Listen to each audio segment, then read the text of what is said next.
It's been 382 days since discovery number one, D-Day number one. My husband's birthday in 2019, May 6th. Having a particularly bad day today.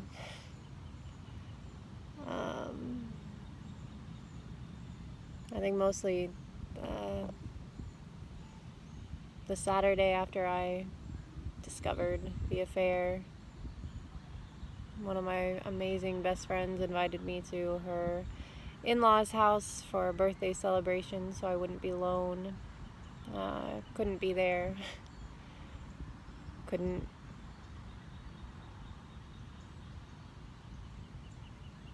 be with family without thinking about what happened. I think the first week or the first few days after D-Day, it was just shock. Really trying to process the information, process the lies, try and even begin to understand what happened. And then that Saturday, I had to leave the party a bit early and drive home. I just couldn't be there. And on the way home, I felt the most intense pain I've ever felt. Kept the sunglasses on because my eyes are pretty red, but I felt the most intense pain, and I had to pull over, and in the car playing was Evanescence, one of my favorite bands. And I just remember that moment of pulling over, beyond hysterically crying, and having the thought that I finally understood what suicide meant, why people took their own lives. Because in that moment, that excruciating amount of pain, I didn't know I could get through it. Even not knowing all the facts and the details and the timeline about my husband's affair, but knowing that for over a year he had been deceiving me and lying to me, choosing someone else over me, it was the most overwhelming knowledge to have, to process, to try and understand. And so this morning I was replacing hangers. I just bought a ton of assload of hangers from Amazon, and I was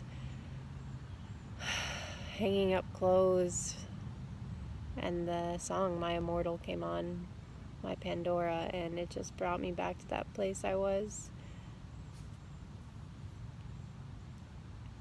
And reliving those emotions of feeling like I wasn't sure if I would make it through, it's really difficult to process. And so I cried this morning, went for a workout, a run, did an Orange Theory video.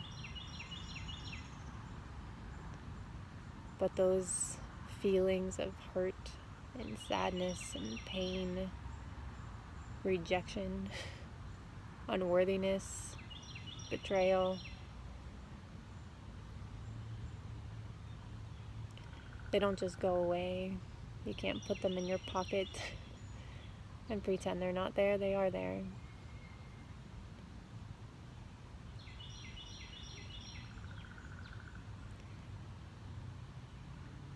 I accept that there will be triggers of these kind of emotions, this kind of pain, for the rest of my life. That's why they say finding out about an affair is equivalent to light post-traumatic stress disorder. The symptoms are all real. The triggers that make you relate to the emotions you were feeling at a particular moment where you found something out. That doesn't go away.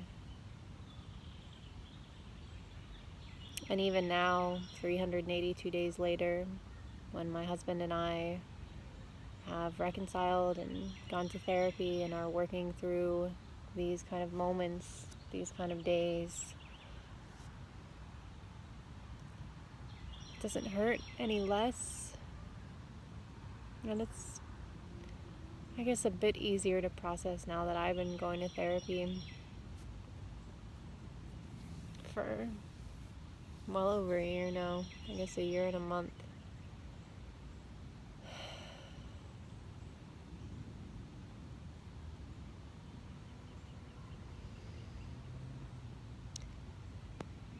I'm recording this video in the hopes that it's cathartic,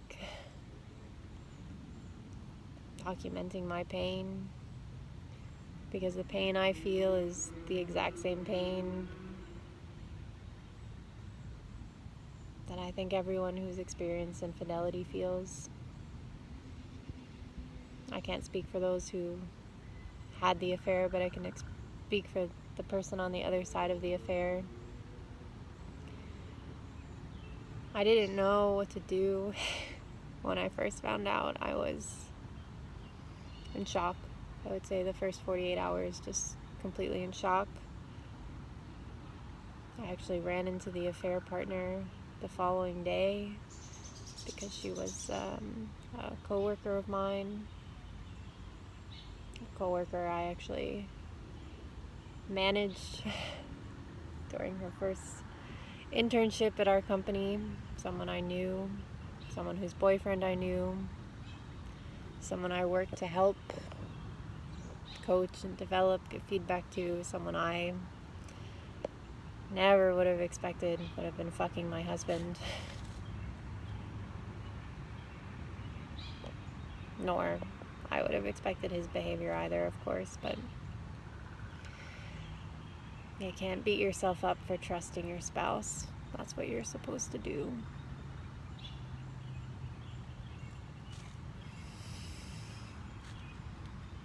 But I'm chronicling this right now because since this all occurred, I didn't know what to do. I was so lost.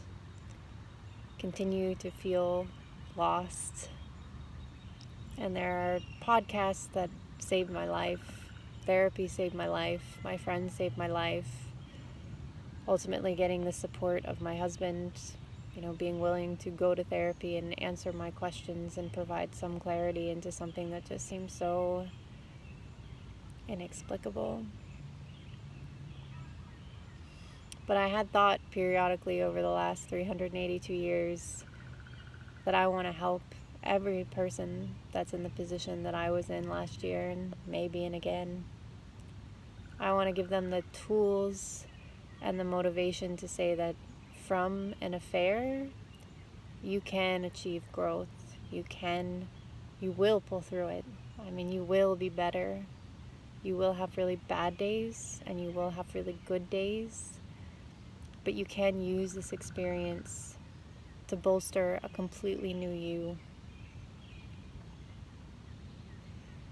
And so I've thought about recording how I was feeling on some kind of a regular basis, and I just never did it. And so today, I'm sitting outside getting eaten up by bugs, but I'm deciding to record my feelings. I'm deciding to post them somewhere. And I'm hoping that there's somebody out there.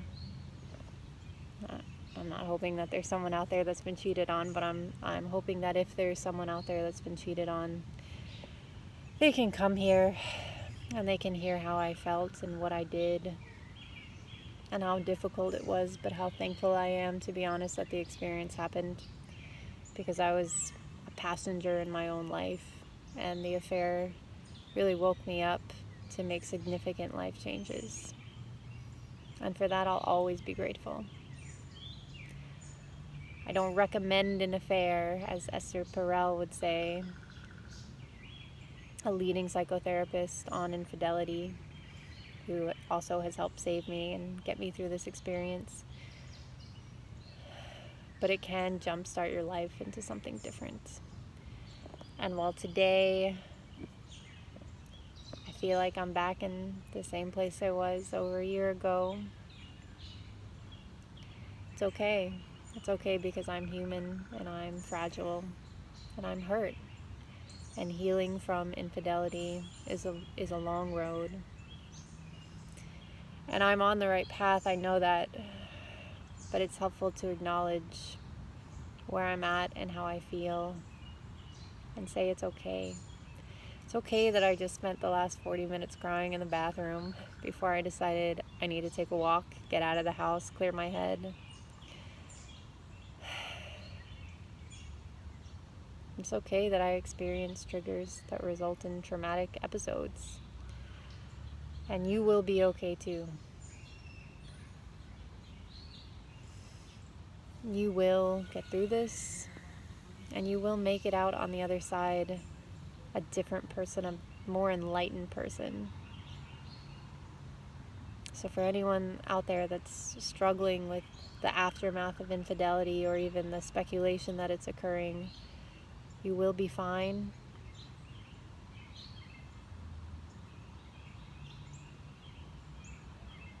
I will be fine.